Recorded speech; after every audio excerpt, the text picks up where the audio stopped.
பாபா ஓர் கருணாலயம், பாதம்தான் கமலாலயம். பாபா ஓர் கருணாலயம், பாதம்தான் கமலாலயம். சாயப்பா உறவுகள் அனைவருக்கும் வணக்கம். சாயப்பா மேல் நம்பிக்கை வைத்து அவரை நினைத்துக் கொண்டிருக்கும் உங்கள் அனைவரின் வேண்டுதலையும் சாயப்பா நிறைவேற்றுவார். நல்லதையே நினைப்போம், நல்லதே நடக்கும் என்றும் சாயப்பாவின் அருள் உங்களுக்கு இருக்கும்.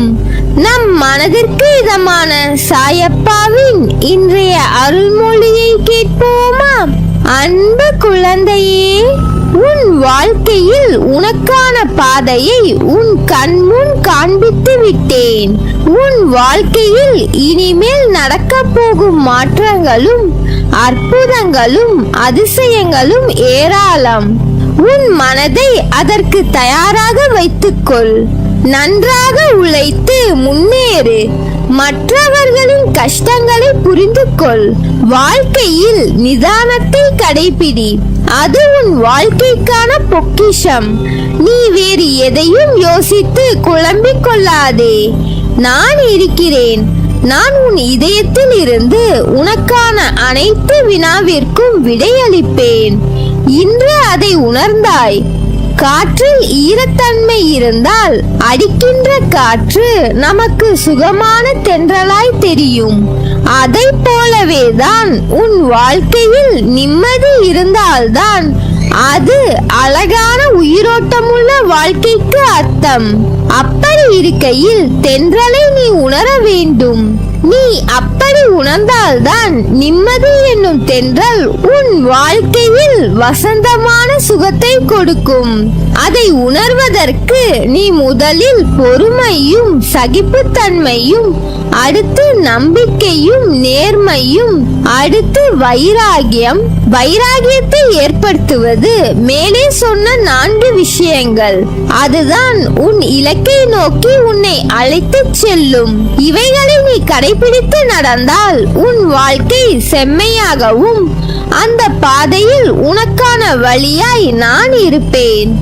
உன் கஷ்டங்கள் எல்லாம் உன்னை தாழ்த்த என்று நீ நினைத்துக் கொள்கிறாய். ஆனால் உண்மையில் அது உன்னை தாழ்த்துவதற்கு அல்ல, அடுத்த கட்டத்திற்கு மேம்படுத்த. உனக்கான விஷயம் தாமதமாக நடக்கிறது என்றால் அது உனக்கான நிறைவான விஷயமாக போகிறது என்ற அர்த்தம். உன்னை சோதிப்பேனே தவிர கைவிட மாட்டேன். இன்று இதை நன்றாக உணர்ந்து கொள். உன்னை சுற்றி உன் மனதை துரத்தி பேசுபவர்களை பற்றி நினைக்காதே. அவர்களுடன் வாதம் செய்யாதே. அமைதியாக கடந்து செல். அந்த தருணத்தை வாக்குவாதம் செய்து உன் நிலையை புரிய வைப்பதை விட அமைதியாக சென்று உன் செயல்களால் அவர்களுக்கு அதை உணர்த்து. என்றைக்கும் சொல்லும் சொல்லில் கவனம் தேவை. அதை உன்னுடைய ஒவ்வொரு செயலிலும் யோசித்து செயல்படு. உனக்கான அழகிய வாழ்க்கை காத்து கொண்டிருக்கிறது. அந்த வாழ்க்கை எல்லா ரணங்களுக்கும் மருந்தாய் அமைய போகிறது. இன்னும் மாற்றங்கள் பல இருக்கிறது அரங்கேற. அந்த அழகிய நாட்களை எதிர்நோக்கி காத்து கொண்டிரு. உன் வாழ்க்கையில் நீ சிந்திய அத்தனை கண்ணீருக்கும் நான் கொடுக்கும் சீதனம். உனக்கு ஒரு விஷயத்தை சொல்கிறேன், கேள். நான் உன்னுடன் எங்கும் எப்போதும் இருக்கிறேன். நீ சிறிதும் கவலை இல்லாமல் இரு. எந்த ஆபத்தில் இருந்தும் நீ முழுமையாக காப்பாற்றப்படுவாய் என்பதில் உனக்கு எந்தவித சந்தேகமும் வேண்டாம். ஒவ்வொரு வினாடியும் நான் உன்னுடன் இருக்கிறேன். நீ தனியாக நடப்பதாக நினைக்கிறாயா? உன் பாதை என்னால் வடிவமைக்கப்பட்டது. நான் உன் வாழ்க்கையை உருவாக்கியவன். நான் உன்னுடன் நடைபயிற்சி செய்கிறேன். நீ சிந்தும் கண்ணீர் மற்றும் வலிகளை நான் உணர்வேன். நானே மருந்தாகவும் மற்றும் உன் படைப்பாளியாகவும் இருக்கிறேன். எனது கண்களை நன்றாக உற்றுப்பார். உன் வலிகளை மௌனமாக குணப்படுத்தி உனக்கான நல்ல நேரத்தை உருவாக்கிக் கொண்டிருக்கிறேன். நான் உன்னை பாதுகாப்பேன். உன் மீது அன்பாக இருக்கிறேன். என் அனுமதி இல்லாமல் எதுவும் நடக்காது. எவரும் எதையும் உனக்கு செய்ய முடியாது. நான் எந்த தீங்கையும் உனக்கு செய்ய விடமாட்டேன். உனக்கான எல்லாம் நிறைந்த எதிர்காலம் காத்துக் கொண்டிருக்கிறது. நீ உயர்ந்து வளரப் போகிறாய். சிரித்த முகத்துடன் காத்துக் கொண்டிரு. உன்னையும் உன் வாழ்க்கையும் நிறைவுடையதாய் ஆக்குவேன். மனிதனாக பிறந்தாலே கர்மாவின் பலனை அனுபவிக்க வேண்டும். இந்த கர்மாவை மனதார ஏற்க வேண்டும். நீ செய்த கர்மா உன் மூலமாக நிவர்த்தி செய்ய வேண்டும். நான் என்னும் அகங்காரம், ஆணவம் உன்னை கர்மவினையிலிருந்து விடுதலை தராது. நீ செய்கின்ற ஒவ்வொரு செயலையும் உன்னிப்பாக கவனிக்க வேண்டும். அதில் யார் மனமும் பாதிக்கப்படாமல் நல்லோர் இதயங்களில் பதிவு செய்ய வேண்டும். இல்லறவாசிகள் தங்கள் குடும்ப பாரத்தை ஏற்று நல்லறம் போதித்து உங்கள் கடமைகளை திறம்பட முடிக்க மனதை நற்சிந்தனையால் நிரப்ப வேண்டும். உன் முன்னால் இருப்பவன் நல்லவனா கெட்டவனா என்று ஆராய்வதை விட நீ நல்லவனா கெட்டவனா என்று ஆராய்ந்து வா. அனைத்தும் அறிந்தவர் இவ்வுலகில் இல்லை. படிப்பு உன் தரத்தை உயர்த்தும். சத்திய தர்மம் உன்னை இறைத்தன்மைக்கு அழைத்துச் செல்லும். இறைவனை தேடி அலையாதே. இருக்கும் இடத்திலேயே அறிய முயற்சி செய். வாழும் வரை நீ எடுக்கும் முடிவே நிரந்தரம். அதில் சத்தியம் ஒளிரட்டும். இதுவே இறை நாட்டம். கோடி செல்வம் வந்தாலும் அது உன்னை விட்டு விலகினாலும் மனம் தளராதே. தாய், தந்தை, மகன், மகள், அண்ணன், தம்பி, மனைவி, கணவன், உற்றார், உறவினர்கள், நண்பர்கள் எல்லாம் நீ வாழும் வரைதான். எதுவும் நிரந்தரம் இல்லை. இயற்கை உனக்கு கொடுத்ததை ஒரு நாள் பறித்துக் கொள்ளும். இயற்கை தாய்க்கு மரியாதை செலுத்து. உன் கடமை உணர்வை என்றும் மனப்பூர்வமாக உண்மையுடன் அறிந்து செயல்படுத்தி வா. எது உன்னை நோக்கி வந்ததோ மனதார ஏற்று அதை வைத்து வாழ்ந்து விடு. மனதில் கற்பனை வளர்த்து ஏகபோக வாழ்க்கைக்கு முற்படாதே.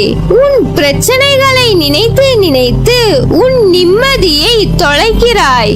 உன் மனதை ரணப்படுத்திக் கொண்டு எரிச்சல் பட்டு வாழும் வாழ்க்கையே ரணமாக்கி வைத்துள்ளாய். அதை எப்படி சரி செய்வது என்று தெரியாமல் திக்கிட்டு இருக்கிறாய். இப்படி இருப்பதனால் தான் வாழ்க்கையே நரகமாக தோன்றுகிறது. உனக்கு ஒரு விஷயம் பிடிக்கவில்லை என்றால் அவற்றின் நினைப்புகளை அறவே துடைத்து விடு.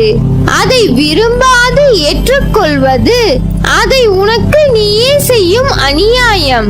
அது உனக்கு நிம்மதி தராது. மற்றவர்களுக்கும் நிம்மதி இல்லாத சூழ்நிலை உருவாகும். அதற்கு நீ அதை விட்டு நகன்று இருப்பது சிறந்தது. அமைதியாக போவதில் தவறில்லை. ஆனால் அந்த அமைதியை ஏற்க முடியாமல் சில பேர் இருப்பார்கள். காரணம், உன்னிடம் பேசி பழகிவிட்டார்கள். அதனால் அவர்களுக்கு அது ஏற்றுக்கொள்ள கூடியதாக இருக்காது. உனக்கு பிடித்த மாதிரியே எல்லோரும் இருக்க மாட்டார்கள். அவர்கள் செய்யும் சில விஷயங்கள் உனக்கு வருத்தத்தை ஏற்படுத்தியது என்றால் அதனை சொல்லி சண்டை போடாமல் அமைதியாக விலகுவது நல்லது. அவர்களுக்கு நீ விட்டு சென்றதாக தோன்றும். ஆனால் உண்மையான காரணத்தை அவர்களுக்கே நீ உணர்த்த வேண்டும் என்பதில்லை. அவர்கள் உன்னை புரிந்தவர்களாக இருந்தால் அவர்களுக்கு தெரியும் அவர்கள் செய்த தவறு என்ன, எதற்காக அமைதியாக இருக்கிறாய் என்று. அதனால் இதை ஒரு பெரிய விஷயமாக எடுத்து கலங்காதே. அதை மற்றவர்களிடம் நீ கோபமாய் வெளிப்படுத்துகிறாய். அதனால் கோபத்தையும் எரிச்சலையும் விடு. ஒருவர் உன்னை காயப்படுத்தியது நியாயம் இல்லைதான். அதற்காக அந்த கோபத்தை மற்றவர்களிடம் காண்பிப்பது தவறு. நிச்சயம் நீ நிம்மதியுடனும் சந்தோஷத்துடனும் வாழ்வாய். அதற்கு நான் பொறுப்பு. உனக்கு நான் ஆசீர்வதித்தது நிச்சயமாக நான் ஆசீர்வதித்தது போல் உனக்கு கிடைக்கும். அதற்கான எல்லா முயற்சியில் உன்னை நான் ஈடுபடுத்தி செய்ய வைப்பேன். நானே துணை நின்று காப்பேன். எதுவாயினும் அது உன் கர்மாவின் படியே நடக்கும். இதை நம்பு. நீ நல்லவன் என்பதை உன் மனம் ஊர்ஜிதம் செய்யும் வரை போராடு. சத்தியம் கொண்டு வென்றுவிடு. நான் இருக்கிறேன், நம்பிக்கையோடு இரு. நிச்சயம் உயர்ந்த நிலைக்கு போகப் போகிறாய். நல்லதே நடக்கும். நீ என் பரிபூர்ண அருளும் ஆசிர்வாதமும் அன்பும் பெற்ற என் செல்ல பிள்ளை.